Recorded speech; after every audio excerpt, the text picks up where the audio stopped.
Hello, আসসালামু আলাইকুম। Welcome to Najminahar cooking world. আজকে আপনাদের জন্য একটা নতুন রেসিপি নিয়ে চলে এসেছি আমি। রেসিপিটা হচ্ছে কলিজা ভুনা। তো এই কলিজাগুলোকে আমি একটু হলুদ দিয়ে প্রথমে সিদ্ধ করে নিয়েছি এবং খুব ছোট ছোট করে কেটে নিয়েছি। খুবই ছোট ছোট করে কেটে নিয়েছি, কারণ আমার বাচ্চারা ছোট ছোট পিসটা খুব পছন্দ করে, যার কারণে আমি এত ছোট করে কেটেছি। আপনারা চাইলে আরও বড় করেও নিতে পারেন। এটার সাথে আমি আজকে একটা জিনিস অ্যাড করব, সেটা হচ্ছে আলু। আমার বাচ্চারা আলু খেতে খুব পছন্দ করে, তাই আমি আজকে এই কলিজা ছোট ছোট করে, যেমন করে কিউব করে কলিজা কেটেছি ঠিক তেমনি করে ছোট করে আমি আলুগুলো কেটে নিয়েছি। এই দুটো দিয়ে আমি আজকে কলিজাটা ভুনা করে দেখাবো। তো চলুন দেখা যাক, আমরা আমাদের মূল রান্নায় চলে যাচ্ছি। তো আমি এখন চুলায় একটা হাঁড়ি বসিয়ে তাতে আমি কিছু সরিষার তেল এবং সয়াবিন তেল মিক্সড করে দিয়ে দিয়েছি।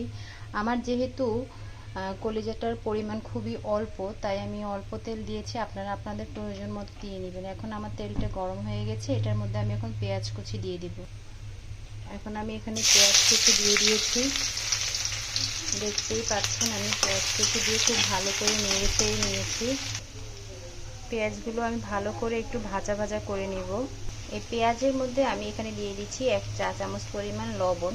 লবণটা দিয়ে আমি পেঁয়াজটা আরও কিছুক্ষণ ভেজে নিব।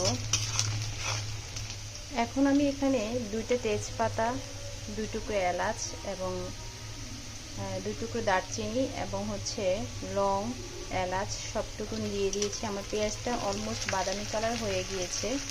ভালো করে নেড়ে চেড়ে আগুনটা কমে দিয়ে দিয়েছি 1.5 চা চামচ পরিমাণ হলুদের গুঁড়ো, এবং তেলের মধ্যে আমি দিয়ে দিই, তাহলে কালারটা অনেক সুন্দর আসে। এবং দিয়ে দিয়েছি 1 চামচ পরিমাণ মরিচের গুঁড়ো। আপনারা আপনাদের ঝালটা আপনাদের পছন্দ মতো দিয়ে নেবেন। বাদামটা বাদামি যে কালারটা হয়ে গেছে, এখন আমি এখানে রসুন বাটা, এখন আমি এখানে 3 চা চামচ রসুন বাটা দিয়ে দিলাম। 3 চা চামচ রসুন বাটা দিয়ে দিলাম। এখন এখানে দিয়ে দিচ্ছি 2 চা চামচ জিরা বাটা। এখানে আমি দিয়ে দিলাম 2 চা চামচ পরিমাণ জিরার বাটা। এবার আমি আদা বাটাটাও দিয়ে দিচ্ছি, কালারটা দেখবেন অনেক সুন্দর আসবে। দিয়ে দিয়েছি 2 চা চামচ আদা বাটা। ভালো করে মশলাগুলো কষিয়ে নিচ্ছি। যে কোনো তরকারি রান্না করতে গেলে আমরা মশলাটাকে খুব ভালো করে যদি কষিয়ে নিতে পারি, তাহলে তরকারির স্বাদ দ্বিগুণ হয়ে যায়। খুব ভালো করে দেখে নিন, ভালো করে মশলাটা কষিয়ে নিচ্ছি। কালারটা দেখুন, জাস্ট অসাধারণ একটা কালার। এখন আমি এখানে দিয়ে দিচ্ছি আমার হোমমেড করা গরম মশলার গুঁড়া। এই যে গরম মশলার গুঁড়া দিয়ে দিচ্ছি। আমি আগেই গরম মশলার টুকরো দিয়েছি, তারপরে একটু গুঁড়োটা দিলে গ্রানটা সুন্দর আসে। আরও দিয়ে দিচ্ছি আমি টমেটো, কাঁচামরিচ এবং পেঁয়াজ পেস্ট করে রেখেছি। আমি আপনাদেরকে দেখিয়ে দিচ্ছি। এগুলো আমার টমেটোগুলো ফ্রিজে ছিল, তাই আমি এগুলোকে বরফটা একটু হালকা ছাড়িয়ে এগুলোকে আমি ব্লেন্ডিং করে নিয়েছি পেঁয়াজ সহ। এখন আমি এখান থেকে 4 থেকে 5 চামচ দিয়ে দিচ্ছি, দিয়ে আমি ভালো করে নেড়ে চেড়ে নেব। দেখতেই পাচ্ছেন ভিউয়ার্স, আমার কলিজা ভুনার যে মশলাটা আমি কষাচ্ছি, এটার কালারটা কতটা সুন্দর এসেছে। যেহেতু এখন আমি রাতের বেলা, এটার আলোটা হয়তো একটু কম আসতে পারে, আমি কোনো ইফেক্ট ইউজ করি নেই, তো সেক্ষেত্রে আপনারা দেখতে পাবেন। এই যে দেখেন, আমি এখন একটু পানি দিয়ে দিচ্ছি। একটুখানি পানি দিয়ে মশলাটাকে আমি আবার ভালো করে কষিয়ে নিব। এখন আমি চুলোর জালটা একটু বাড়িয়ে দিচ্ছি। এই যে দেখে নিন কালারটা কতটা সুন্দর, জাস্ট অসাধারণ। আমি যখন এই পাশ করে দাঁড়াই, তখন আমার শ্যাডোটা যখন চলে আসে, তখন কালারটা একটু অন্যরকম দেখা যাচ্ছে, তবে কালারটা জাস্ট অসাধারণ হয়েছে। আপনারা দেখতেই পাচ্ছেন, যে আমি খুব সুন্দর করে দেখিয়ে দিচ্ছি। আমার মশলাটা কষিয়ে যখন তেলটা উপরে উঠে আসবে, তখন আমি কলিজাগুলো দিয়ে দিব। দেখেন আমার মশলাটা খুব সুন্দর কষানো হয়ে গেছে, খুব ভালো করে নেড়ে চেড়ে দিচ্ছি। এখন আমি এখানে কেটে রাখা কলিজাগুলো সবগুলো দিয়ে দিচ্ছি।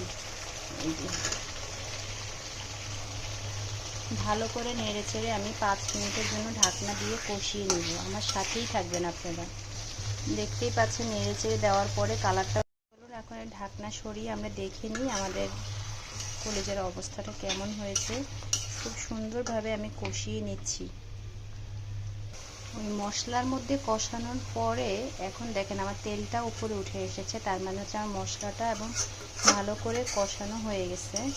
খুব ভালো করে নেড়ে চেড়ে আমি এখানে আরও 1 কাপ পরিমাণ পানি দিয়ে দিব ভালো করে কষানোর জন্য। 1 কাপ পরিমাণ পানি আমি এখানে দিয়ে দিচ্ছি। এই যে, খুব বেশি দেওয়া যাবে না, এখন 1 কাপ পরিমাণ পানি আমি দিয়ে দিয়েছি। এই পানিটা দিয়ে আমি ভালো করে কলিজাটাকে কষিয়ে নিব। 5 মিনিট পর আমরা আবার ফেরত আসলাম আমাদের মূল রান্নায়। এখনও আমি ভালো করে কষিয়ে নিচ্ছি। কলিজার মধ্যে ভালো করে যদি কষানো না হয় কলিজাটাকে খেতে ভালো লাগবে না। আমি এত ছোট ছোট পিস করেছি যেন খুব তাড়াতাড়ি সিদ্ধ হয়ে যায়। একটু পর যেটা কষানো হয়ে গেছে অলমোস্ট। আমি এখন এখানে কিউব করে কেটে রাখা আলুগুলো দিয়ে দিচ্ছি।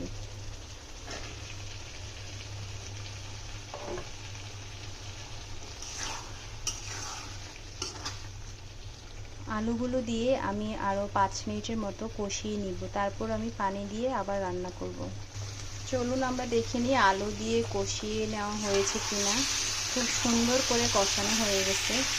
প্রত্যেকটা পার্ট বাই পার্ট আমি কলিজাটাকে এত সুন্দর করে কষিয়ে নিয়েছি। এখন আমি অল্প পরিমাণ, বেশি না, 1/2 লিটার পরিমাণের থেকেও কম আমি পানি এখানে অ্যাড করে নেব, যেন আমার কলিজা আলু দুটো সমানভাবে সিদ্ধ হয়ে যায়।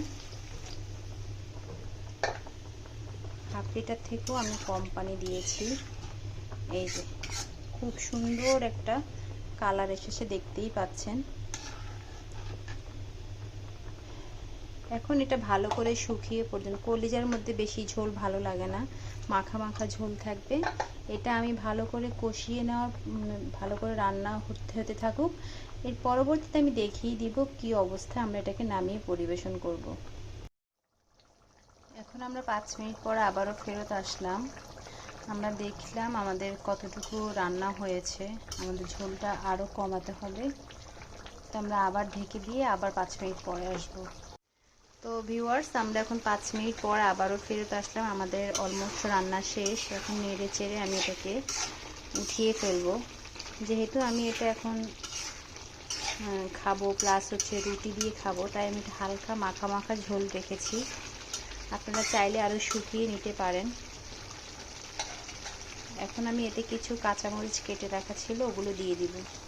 এই কাঁচামরিচগুলো দিয়ে আমি নেড়ে চেড়ে আর একটু 1 মিনিটের মতো করে একটু রান্না করে নামিয়ে ফেলবো। দেখুন কলিজাটা দেখতে একদম অসাধারণ হয়েছে, ইয়াম্মি হয়েছে, একদম অনেক সুন্দর হয়েছে। খেতেও অলমোস্ট অনেক মজা লাগবে।